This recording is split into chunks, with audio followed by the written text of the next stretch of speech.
ፍቅር ሲፈርድ።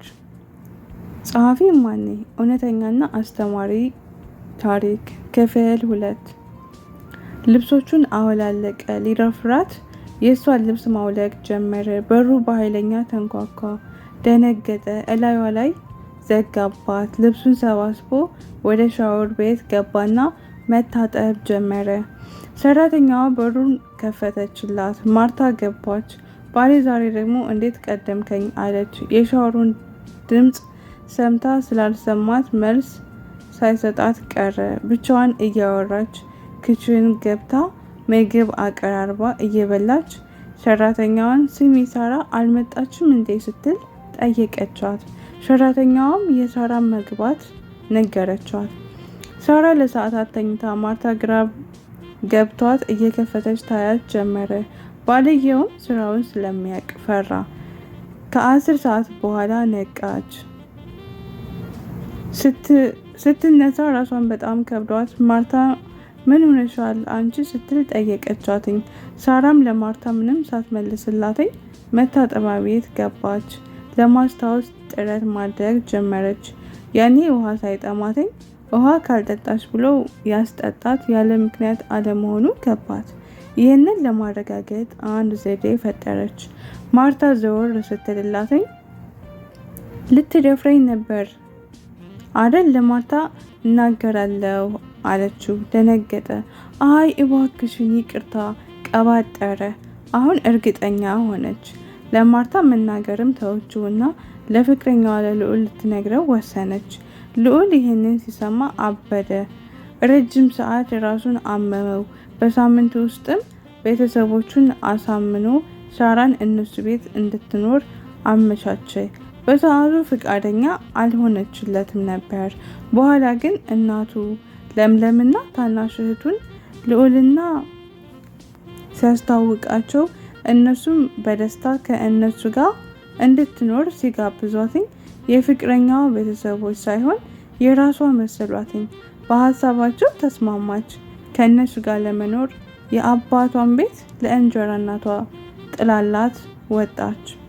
ልዑል ያደገው ከእናቱ ጋር ነውና በጣም ሀብታም ስለሆኑ ስለምንም መጨነቅ አይወድም። እናቱ ስለ ልጇ ልዑል አብዝታ ትጨነቃለች። ፈጽሞ ያለውን ነገር ማሳካት አለበት ብላ ታምናለች። አባቱ አሜሪካ ነው ያለው። እህቱን በ1 ዓመት ቢበልጣት ነው። እሷ የ11ኛ ክፍል ተማሪ ናት። በእርግጥ እሱ ትንሽ እያለ አቋርጦ ስለነበር ነው የቀደመችው። ያቋረጠበት ምክንያትም ታሞ ስለነበር ነው። ስለ ልዑል ይህን ያክል ይበቃናል። ወደ ዋናው ታሪክ ስገባ ሳራና ልዑል የ9ኛ ክፍል ጨርሰው ወደ 10ኛ መማር ቀጥለዋል። ሁለቱ የማይነጣጠሉ ጥንዶች ናቸው። እነሱን አይቶ ያልቀና የለም። አብረው ስፖርት ይሰራሉ፣ ፊልም ያያሉ፣ ያጠናሉ። ሳራ ለመጀመሪያ ጊዜ ደስተኛ ሆነች። ደም ግባቷ ወጣ። ቅርጿ ደግሞ ሞዴል ያስመስላት ጀመረ። የወንዶች አይን ውስጥ በቀላሉ መግባት ጀመረች። አላማዋ ላይ ትኩረት አድርጋ በደስታ ኑሮን ቀጠለች። የሚያሳዝነው ግን ደስታዋ ከወራት አልዘለለም። ያች ክፉ ማርታ አፈላልጋ የልዑልን እናት በማግኘት ስለ ሳራ መጥፎ ነገሮችን ነገረቻት። ከዛም አልፎ አባቷን ከገደለች በኋላ እቤት እንድትመለስ ካላደረገች ልጅን ሰረቀችኝ ብላ እንደምትከሳት አስጠነቀቀቻትኝ። በዛ ግራ ተጋብታ ለምለም ጨንቋት ልክ አጣች። ልዑል እግሩ ሲወጣ ጠብቃ ሳራን አስጠነቀቀቻት። መኝታ ቤት ጠርታ ዘግታ አወራቻት። ሳራ ለልጅሽ ስል እንደሆነ እቤት እምኖረው ገብቶኛል። ልጄ በጣም ካዘነ ወይም ከተናደደ ወይም ከተጨነቀ አለያም በጣም ከተደሰተ ራሱን ይስታል። ይህ ብቻ አይደለም ይሞትብኛል። ለዛ ነው ያለኝን ሁሉ የማደርግለት። በቅርብ አባቱ ነገሮችን አመቻችቶ ይወስደዋል። ከዛም ይታከማል። እስከዛ ግን ልጅ አንድ ነገር እንዲሆንብኝ አልፈልግም። አንቺ ለአባትሽ መሞት ምክንያት እንደሆንሽ አሳዳጊሽ ማርታ ነግራኛለች። ግን በልጄ ቀልድ አላውቅምና እንዲጠላሽ አድርጊ። በቶሎ ቤቱን ለቀሽ ሂጂልኝ ስትል የሳራን ልብ ለሁለት ከፈለችው። በመጨረሻም አረፍተ ነገሮች እንባዋ በአይኗ እየሞላ ፈሰሰ። ይችን ዓለም የአጭበርባሪዎችና የውሸታሞች ብቻ ናት አለች በውስጧ። ይህንን እንባሽን ጥረጊ ልጄ፣ ያስከፋዎች መስሎት ደግሞ ብላ ተነስታ ወጣች። ከዛን ቀን በኋላ ህይወት ጨለመችባት።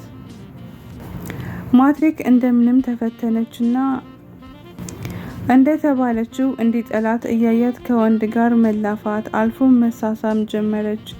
ልዑልም በተደጋጋሚ እንደዚህ የምታፈቅረኝ ልጅ በመቀየሯ ምክንያቱም ማጣራት ጀመረ። ግን ምንም ፍንጭ አላገኘም። ሳራም ብቻዋን ስትሆን ደግሞ እንባዋ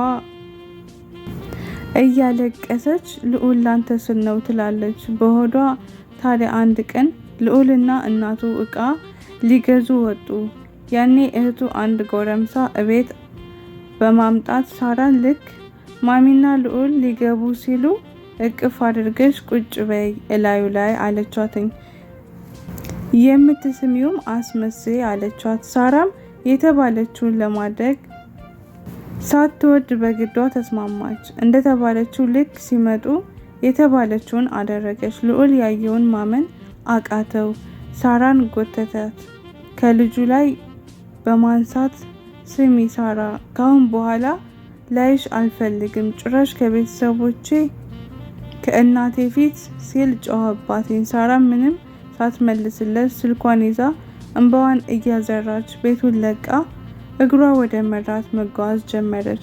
ታዲያስ ቤተሰቦች በቀጣይ ፓርት እንገናኛለን። ቸር ሰንብቱልኝ።